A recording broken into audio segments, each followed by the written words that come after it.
Welcome to the Heavy Spoilers Show. I'm your host Paul, and in this video we're breaking down Dune Prophecy. Benny around the world and I can't find atreides, but what we have found is lots of Easter eggs. Throughout this video, we're going to break down the entry and talk about all the things within it. This reveals face dancers, a point of view of Desmond's change, and also tells us who the eyes belong to. So watch your Dune, hit the thumbs up, and make sure you subscribe for our videos on the show every week. With that out of the way, thank you for clicking this. Now let's get into Dune Prophecy. Okay, so the episode begins with the sound of a thumper. In the Duneverse, we know this attracts the worm and they're used a lot by the Fremen. Later on, we see them in Desmond's vision as he calls forth Shai Hulud. That thump thump thump is described in the book as being like a heartbeat, and when the worm paused at Jessica and Paul, we could hear something similar inside of it. This then transitioned to the sound of the thumper, and it highlighted the worm picking up on the rhythm. This is what lets them know something living's moving in the desert, which is why the Fremen walk without a repetitive pattern. Now here we see as it awakens Sister Emmeline, who has a vision of herself slitting her throat. Sleepwalking, we see her go out to the pit where she's attempting to carry this out. This of course plays off what happened to Dorothea, and it's something Chula later on imagines doing to Emmeline. Now we have a lot of symbolism to eyes, sight and vision in the episode. This motif's appeared throughout the series, and it yet again turns up here. We've pointed out before that the water in the middle of the room looks like an eye from a top-down view. Emmeline in her vision also has her eyes stitched together. Later on, when Desmond burns the paper, this is also done into a circular bowl with a fire in the middle. Desmond's eyes get a lot of focus after the attack, and we of course have the two eyes seen in the vision. Either way, Jen wakes up and finds his nightmares repeated in the other sisters. All of them are clutching their throats, and I believe this highlights Lila's awakening, or rather Dorothea. In case you don't know, the Rossack and Water of Life ceremonies can leave you up into possession. One's sworn by all ancestors at once, and you have to have a strong personality to withstand this. It's why the Bene go through so much training before initiating it. The process was discovered by Raquel, who was initially poisoned by an enemy. Mentally, she was able to withstand it, and the discovery was brought into the Gesserit's conditioning. People like Alia or even Lila, they're not skilled enough to do this. This person's then normally taken over by an ancestor, with Lila probably likely being taken over by Dorothea. We've seen the outcome of this in Children of Dune when Alia succumbed to it as well. I won't go too much in depth on who possessed her there, but it led to nothing but misery. I've also seen people saying like, well, why would Dorothea kill her and take over? Not only do the dead crave living, but Dorothea also doesn't really have any attachment to her. All the kids and mothers are separated at birth, so they don't really have any bonds. James Bond. So I feel like Dorothea is reawakening at this moment, and the nightmares are flooding the sisters with visions of her death. However, it also highlights what I think her end goal is. In case you don't know, the book Sisterhood of Dune, that went into the inner civil war that happened in the Bene. Dorothea and Valia get into it a lot more there, with it highlighting a bigger divide. Dorothea wanted to lead the Sisterhood sincerely, whereas Valia was aware of their true mission. The DNA indexing is also chronicled by thinking machines, which Dorothea saw as an affront to the religion. So her making them have dreams of their death, to me, at least, it shows she wants to destroy the Sisterhood. To her, they've lost their way, and I feel like in the end, that'll be what the show culminates with. I feel like Chula will be the one who has to fight Lila, whereas Valia might have to fight against Desmond. However, Dorothea wants Valia dead, so they could throw those two together as well. Just use the voice on her again, it works. Anyway, Jen manages to stop Emmeline from doing it, but just before this happens, she gets a vision of the worm. This is over the pit, which then gives it this eye-like effect. This then transitions into the eyes of a bad. Now, originally, I did say I thought it was Paul that these eyes belonged to. That was mainly because I don't think the movies will ever get to the point where we get Leto II. In my head, I was like, well, they've already introduced Paul and they're doing a prequel series, so it makes sense to have a prequel show refer to him over a character we haven't met yet. However, they have referred to him as a tyrant. The fact they call him God here also clears up exactly who it is. God is watching us, judging us. That is, of course, Leto II, with him being introduced in Children of Dune. There he uses his prescience to perceive something known as the Golden Path. This would be something that saved humanity, but in order to do it, he'd have to make himself a tyrant. The God Emperor of Dune, you could say. In Children, Leto travelled into the desert and merged with a sand trout. These attached to his body and slowly transformed him into a worm. Leto then became the God Emperor, and he ruled over the universe for thousands of years. Rationing out spice and whittling down humanity to a number he could easily control, he oppressed them to the point they were forced to break free. This was through a girl known as Siona who was able to evade his prescience, thus she couldn't be controlled by those with it, and it meant going forward that humanity was less easier to manipulate. So they'd been freed. As for why he's getting involved in the events of the show, I'm not too sure. Perhaps he's aware that the Golden Path can only happen if the events in the path lead directly to it. Thus the Krynos have to stay in power and the Harkonnens have to ascend to the point that they attack the Atreides. This will then force Paul into the desert, which will eventually lead to him gaining control of Arrakis, and so on and so forth. I do feel, however, that he's more of a watcher. There were theories that the voices and text we see at the beginning of both the Dune films is actually Leto looking back. So this show could all actually be happening from his perspective, rather than the characters in it seeing the future. If they are, it's because they have their own prescience and are witnessing what's to come, rather than Leto II necessarily controlling them from the future. To me,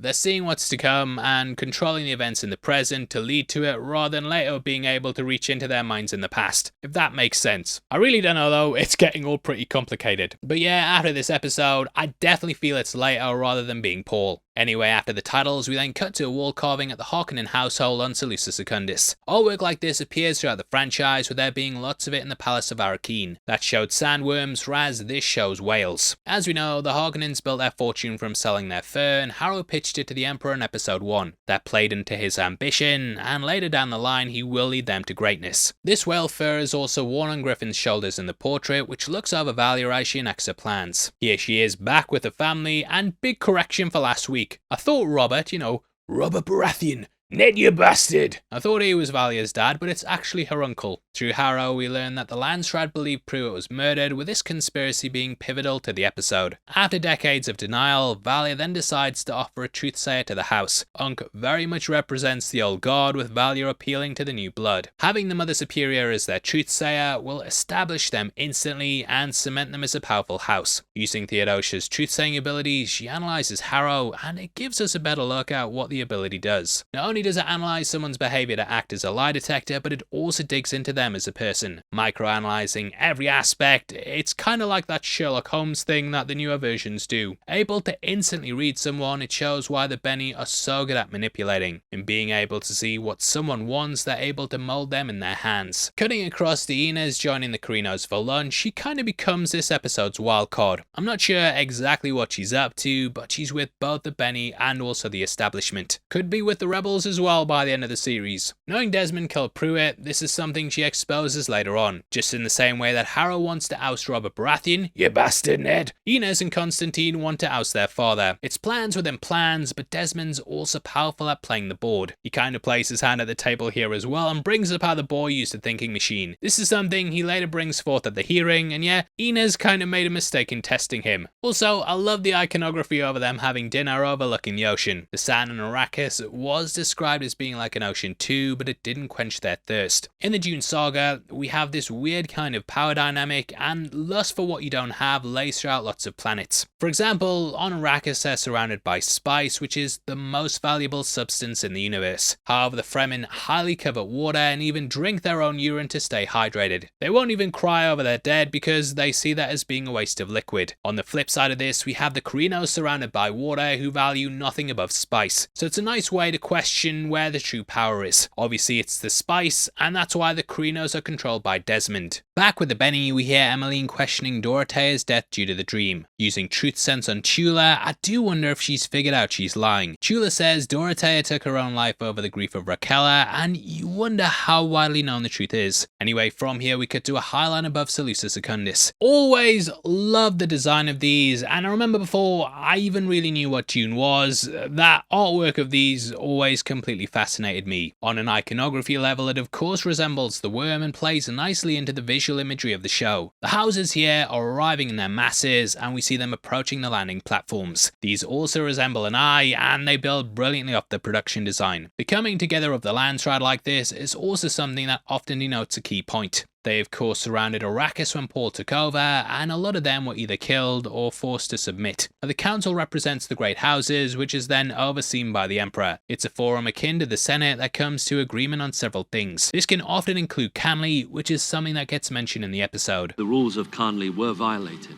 This was first mentioned in Dune and then expanded upon in other works. If you want to know the ins and outs of it, yeah, give me a second. then I highly recommend picking up this graphic novel, The Waters of Canley. Not being paid to shill this yet, but it goes into Gurney Halleck's beef with Raban and the formalities that Canley can bring. Boiled down to its most basic points, Canley is acknowledging a vendetta in a more official capacity. It has to be filed first with the council, with a dispute being acknowledged. Put that back. Now what this means is that the beef between the two opposing bodies is agreed to without pulling the other houses into it. It's basically done to avoid the death of bystanders and those who might not want to get involved. However, Canley is pretty wretched. It often means that an entire house has to be wiped out before it can be seen as ended. Paul challenged Faye to Canley because he was the last surviving Harkonnen. The dispute is passed down from generation to generation, and this one between the Harkonnens and Atreides, it lasts 10,000 years. So it's pretty big to invoke it, and I wonder if Albert Atreides will cast it on the Harkonnens for what Chula did last week. Obviously in the book they use different characters, but with him being left alive, that's kind of where my mind goes to. Anyway, from here we cut to Desmond destroying Cash's book, and we see this is done into a bowl of sand. It highlights how the Bene will be destroyed with their power ending due to Paul's rule. Desmond is trying here though, and he wants the Truthsayers stripped of their positions. Carino talks about his father, and I believe this is Emperor Salvador. The Crinos used to be named the Butlers, and they were the ones who led the Butlerian Jihad. He talks about how his dad was almost worshipped, whereas he's seen as someone with just his name. Thus Desmond says he must show he has power, and he wants him to rule through fear. Eventually though, this will of course just lead to an uprising because people end up hating those above them. However, that's what Desmond wants, and it's already sowing the seeds of rebellion. Cutting to Kieran as part of the rebels, we then discover they're buying an AI assassin. This seems like a more advanced hunter-seeker, which is what was used to attack Paul. That was driven by a driver who had to cement themselves into a wall, whereas this is just operated by AI. That's why I say it's more advanced, and just to address a question I often see, which is, why hasn't tech improved much over the 10,000 years between this and the movies? Well, it's mainly due to the fact that without machines, humanity, they kinda hit a point and didn't go too far beyond that. Any advancement might lead to AI, and thus they've restricted themselves to only what's necessary. Anyway, Kieran's instructed to remove the grates on the council, and we did see him scanning these earlier in the season. Later on, he's fiddling about in a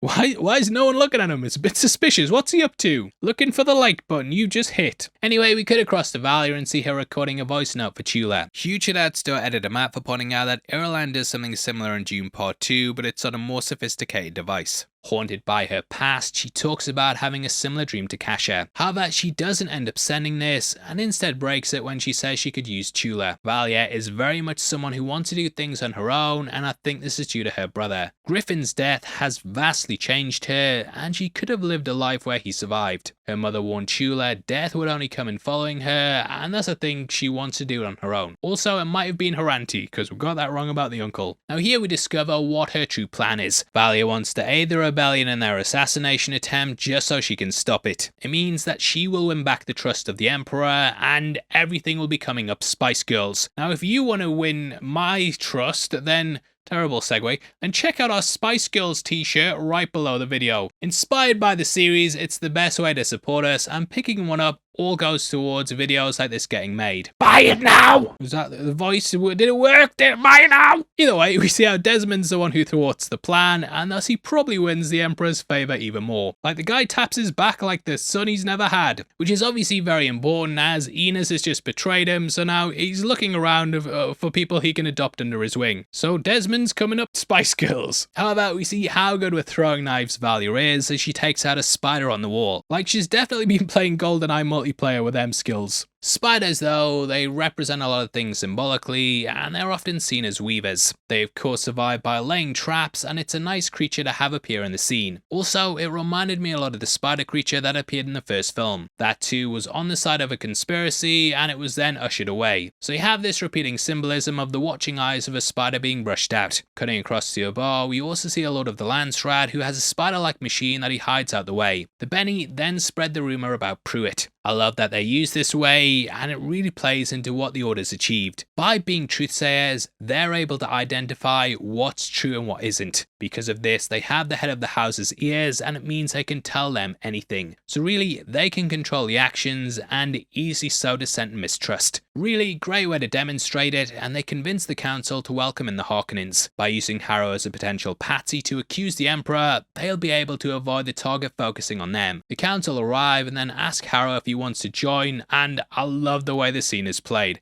I've never seen Edward Davis before, but he nails being extremely excited while trying to downplay it like he doesn't care. The other barons also initially sound a little sarcastic when it comes to the whale fur. With your robust trade experience in whale fur, elevating them to this position also increases their influence though. Because of this, the Harkonnens are then able to market the fur as being a luxury item. Over time, they'll make trillions and trillions and end up being the universe's richest house. Having the Mother Superior as their truthsayer, that can't hurt either. Taking Harrow to the side, Valia then says they need to move beyond being the cowards of Corrin. This is in a reference to the Butlerian Jihad trilogy and the Battle of Corrin. Abelard was thought to have betrayed Vorian because he thought that sacrificing captive humans was a necessary cost of war. Abelard disagreed with this and was then locked into his room. However, he deactivated a lot of the human weapons, which saved the captives, but also made the battle against the machines far more difficult. So this is why he was branded a traitor, and it started off the feud between the houses. Cut to 10,000 years beyond this, and everyone's forgotten what happened. They don't even go into what caused their feud, so we know that Harrow's actions pull them out of shame. Now from here we cut back to the temple and have the sisters taking spice and then free drawing. There's actually a lot of really nice set design here that kind of plays into the two eyes. As Chula walks down the center, we have the two sides wearing blue and writing on blue paper. Above them on the wall, we also have two blue lights, so plays nicely into the eyes of a bat. Being on blue paper also means they can scribble a charcoal, leaving just those two blue eyes in the middle. Amongst the other drawings, we catch a tree, someone falling from a cliff, Emmeline's eyes, two figures, and a figure standing in a doorway. There's also sand dunes, and a lot of it looks like the imagery of the kinds of covers you'd get with the Dune books. I feel like the two figures looks like the one for the Children of Dune book, and then the dunes itself looks like some of the covers used on the original work. The one in the doorway could be an embodiment of a figure looking back through time or going through the narrow path. I feel like that's likely Paul, though let me know below if you disagree. We also have the mouth of a sandworm before it then turns to the eyes. This is a great scene, and it lays the groundwork for Leto II, who I do hope we get one day. Give us that big worm, you cowards! Later on, Shula says that the fear of this is what awakened them from their trance, and she worries that kill Lila. So instead of telling them, they're going to keep it quiet, go to the Winchester and hope it all blows over. And back on Seleucus Secundus, we see as the Empress then goes to Desmond, giving him the surveillance files of the houses trading illegal tech. This is what gives them the go-ahead to kill the others. I love how the Empress also represents the Bene. The universe is a world in which men rule and women don't. Even women high up are often relegated to be concubines, with neither Jessica or Chani being formally accepted as wives. Because the Bene can't rule, the Bene have to take power in another form, which has meant that they're advisors. The entire Kwisatz Haderach program is also that they can create a supreme being that they can put on the throne. They'll then control this figure and finally rule over the universe. However, they have to move in the shadows and manipulate people in other ways. That's what the Empress is doing here too, and she's using Desmond to carry out her will.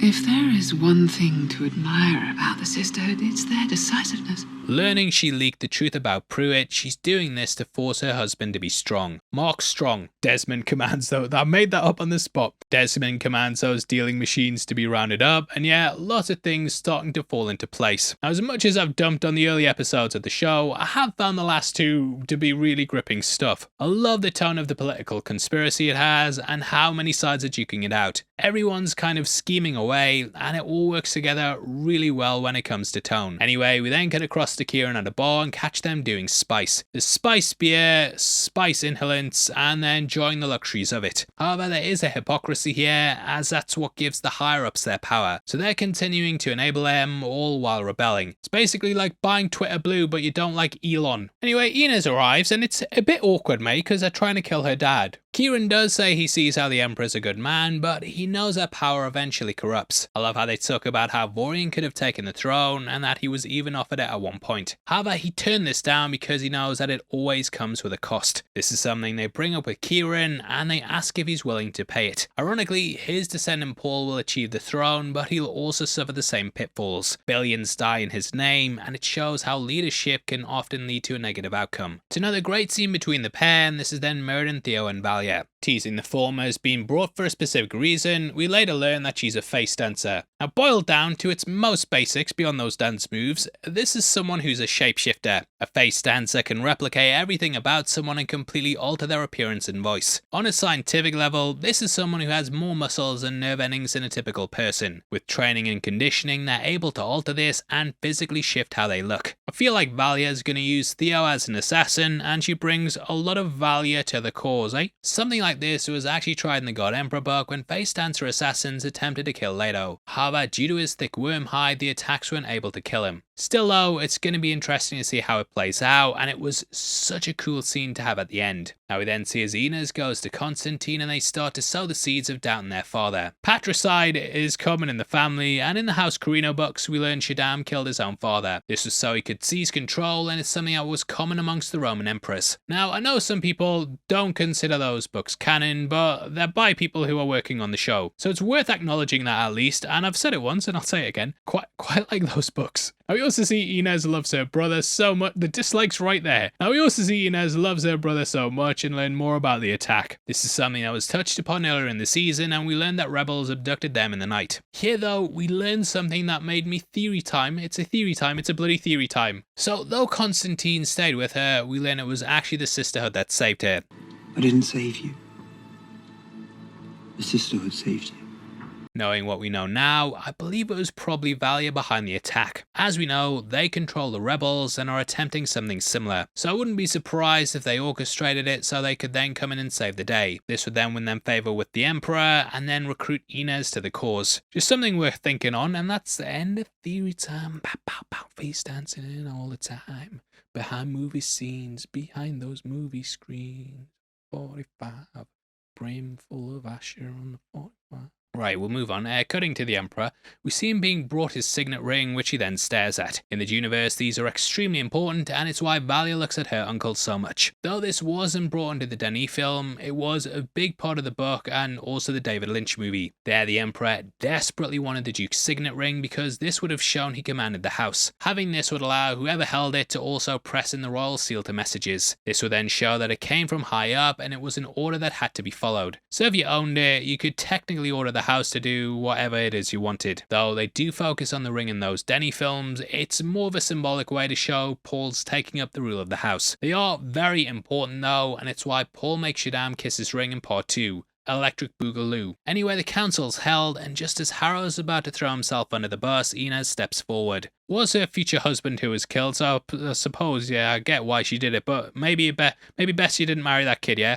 15 will get you 20. Inez obviously wants Desmond out though and accuses him in front of everyone. However, he brings forth the machine dealers and rebels, including Kieran's contact. Travis Fimmel absolutely kills it here and really plays in the Rasputin vibes. I do feel like that's who the creative team looked at, and he not only gets the attention of the Emperor, but he also commands the room. Like, I wanted to join the guy. Reminded me a lot of Paul in the Fremen Council scene in part 2, and yeah, just sign me up to this cult. Admitting to the execution of Pruitt, he's again just coming out with the truth. Guy is still winning though, and he's an opposite to the Bene. Whereas they work in the shadows and lies, he openly says what it is he's up to. Thing is though, you can totally root for him too. The Gesserit are duplicitous, and Paul overthrowing them was seen as a big win. Taking a hard line against the machines, the barons who use them are then killed. Now, as mentioned, the Bene use them for their index as well, so the Order could face execution too. Cooking them alive, we're again left with the mystery of how he did it. There's no magic in Dune, but it does definitely appear that way. Now, from here we go into his eye, which again carries on the motif. It's in this that we see the moon of Arrakis, which is nicknamed the Hand of God. The smaller moon next to it is Muad'Dib, and both these names have a lot of symbolism. You could see the Hand of God as referring to Leto, whereas Muad'Dib obviously refers to Paul. Both are above in this moment, and we see from Desmond's point of view as the worm then swarms him. The way it's shot is almost like it rises from below the moon, and we then see the eyes before zooming out of Desmond's. Now, it's possible that in this happening he inherited some of the powers of the worm. In case you don't know, Heretics of Dune talks about their insides. It says a fire burns within them, and this is how their body creates the spice. This could potentially be what Desmond's doing, with him somehow taking their abilities. Now I still think the biggest mystery around the show is how is Desmond doing this? I'm not sure if we'll even get answers to it, as it seems more like they might just skip over it and be like, well, you can do it, mate, just accept you can do it. I do wonder if he's in fact also conditioned to be able to do this, and that he's more of a vessel than someone with actual power. Conditioning in the Duneverse can get you to any point you need to be. For example, the suit doctors are conditioned to be unable to harm anyone, and this is why they're put in trusted positions. You can also be conditioned to ignore the voice, which is something Desmond's done. I do still feel like Desmond may be a Gola, and all that's needed to create one is a single cell of a person. So if this was found from his corpse, they'd be able to rebuild him. Earlier in the show, they talked about the prophecy being someone on a short path, and this could refer to the shorter lifespan that Golas have.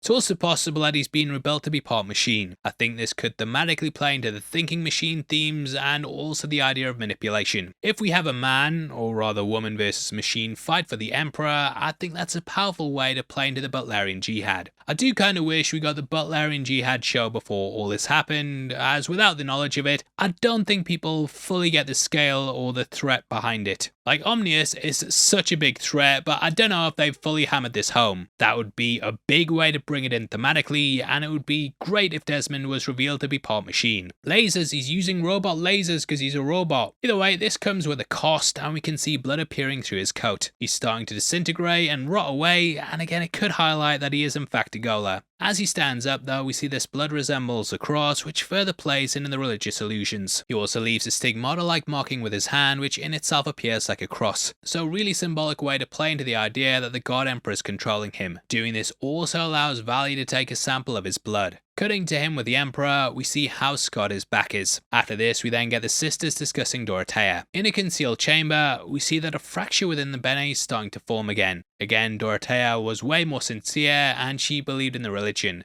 Valia and the others knew it was manipulation, and that Lisan al-Gaib was simply just a plant. I feel like Lila is going to come back as Dorothea though, who's then going to try and restore the order to what she believed. The reason that Emmeline had her throat slit is because she represents this. Chula carries this out in a vision as well, but whether that really happened remains to be seen. Personally, I believe it's because Lila breaks out the chamber, which then puts spice into the air. She's clearly ingested a heavy amount, so it makes sense that Chula would start having visions. Anyway, Lila then returns with the eyes of a bat. These blue eyes are similar to the machine eyes as well, and the eyes that people keep seeing in the visions. So if Dorothea does try and bring them down, this could again cement that fact. Desmond also has blue eyes as well, so all of these blue eyes nicely help to identify the threat that the Bennies have. It's also possible that the prophecy could be about her as well. It states that the person will be born once in blood and once in spice. Shoutouts to Steve Singer 4066 on our last breakdown, who pointed out how she fits this. She was reborn through spice with Chula's actions, and Raquel may have seen her eyes in the vision. Either that, or Leto could have been showing it to her in her death. There's a big mystery about who her mother is, and that could hold its own tie to the prophecy. There's lots of potential things there, but yeah, that makes a lot of sense, and it confines a threat to the show, rather than being like, it's coming, mate, it's coming in 10,000 years. It's like when people tell me the sun's going to explode and Earth along with it, and I'm like, when's it happening? Billion years time, don't worry about it, it's fine.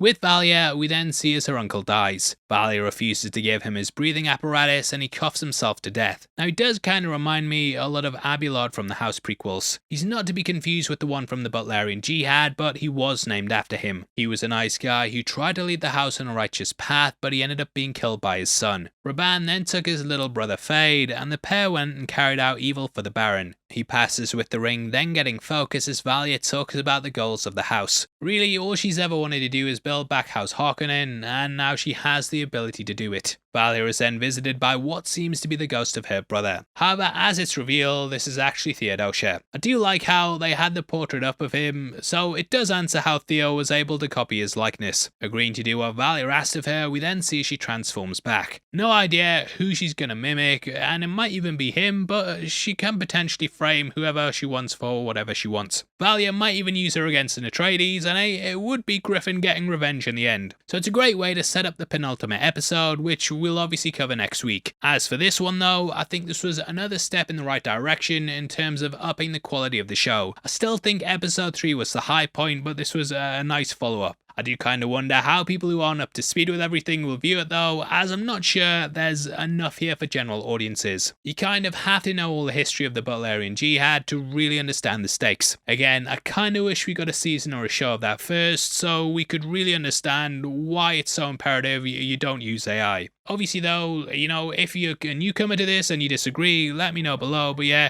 did you enjoy this entry overall? Please drop a like on the video, and if you want to support the channel as a member of the Spoiler Society, then please click the join button. For just 99 cents a month, you'll get early access to videos every week, and it goes a massive way towards helping us out. Now if you want something else to watch and you missed our breakdown of last week's episode, then definitely check that out right after this. With that out of the way, huge thank you for watching this one. I've been your host Paul, you've been the best, and I'll see you next time.